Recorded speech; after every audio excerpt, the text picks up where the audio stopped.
एक बार पत्नी ने पति को डांट लगाई।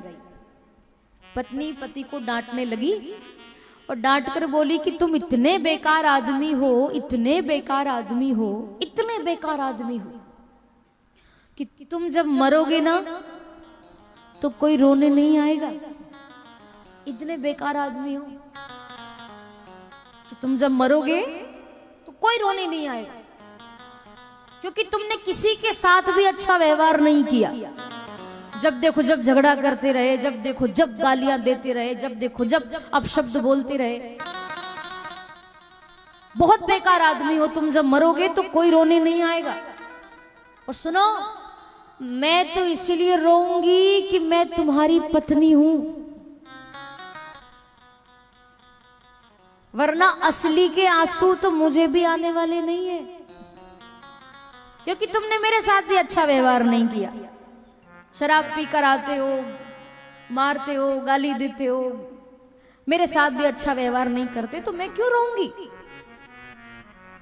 और लोगों के साथ भी ऐसा ही व्यवहार किया तो जब तुम मरोगे तो कोई रोने नहीं आएगा। और मुझे तो दिखावे में रोना पड़ेगा, नहीं तो लोग बोलेंगे कि लो पति मर गया, पत्नी रो नहीं रही। लोगों को दिखाने के लिए थोड़े बहुत आंसू झूठ के तो मुझे निकालने पड़ेंगे, पर असली आंसू मुझे भी नहीं आएंगे, क्योंकि तुम बहुत बेकार आदमी। रोज डांटती, रोज चिल्लाती पति को, रोज बहुत बेकार आदमी हो, मरोगे तो कोई रोने नहीं आएगा। पति ने भी एक दिन सहन किया, 2 दिन सहन किया, 3 दिन, कब तक सुनता एक ही एक बात। पत्नी रोज चिल्लाती, रोज झगड़ा करती, पति काम पर जाता उसके पहले झगड़ा करती, ये बात सुनाती, फिर काम पर भेजती। तो पति को एक दिन गुस्सा आ गया। 2-4 दिन तक सहन किया, सुना, और फिर एक दिन पति को गुस्सा आया तो वो पति पत्नी से छाती ठोक कर बोला कि सुन, तू मुझे रोज कहती है कि मैं इतना बेकार आदमी हूं, मैं जब मरूंगा तो कोई रोने नहीं आएगा, कोई रोने नहीं आएगा। अरे 50 रोने वाले आएंगे, 50। छाती ठोक कर कहा पति ने, 50 रोने वाले आएंगे। तू कहती कोई रोने नहीं आएगा, 50 रोने वाले। छाती ठोक कर दावे के साथ कहा। मुझे लगता है कि वो यही मधुबनी का ही होगा। अरे छाती ठोक कर दावे के साथ बोला 50 रोने वाले आएंगे, 50। पत्नी ने बोला कि श्रीमान जी, एक आध के नाम तो बताओ, कौन रोने आएगा। इतने दावे के साथ कह रहे हो कि 50 रोने वाले आएंगे, तो एक आध के नाम तो बताओ, कौन रोने आएगा। पत्नी को बड़ा आश्चर्य, मैं कह रही हूं कोई नहीं आएगा, ये कह रहे 50 आएंगे, तो 50 में से 2-4 के नाम तो बताओ, कौन रोने आएगा।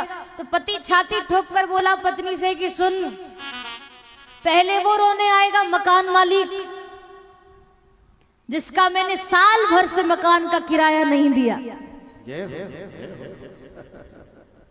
फिर वो रोने आएगा किराने वाला, जहां से मैंने किराने का सामान उधार ले रखा है। फिर वो रोने आएंगे बैंक वाले, जहां से मैंने लोन ले रखा है। तू कहती कोई रोने नहीं आएगा, 50 रोने वाले आएंगे, 50। पत्नी ने अपना माथा पीटा। पत्नी बोली कि ऐसे रोने वाले छोड़ के जाओगे जो तुम्हारे कर्जे के लिए रोए, कि मरा तो मरा, कर्जा तो दे के जाता। अच्छा बताओ, ऐसा जीवन जीने से क्या फायदा। कोई फायदा है।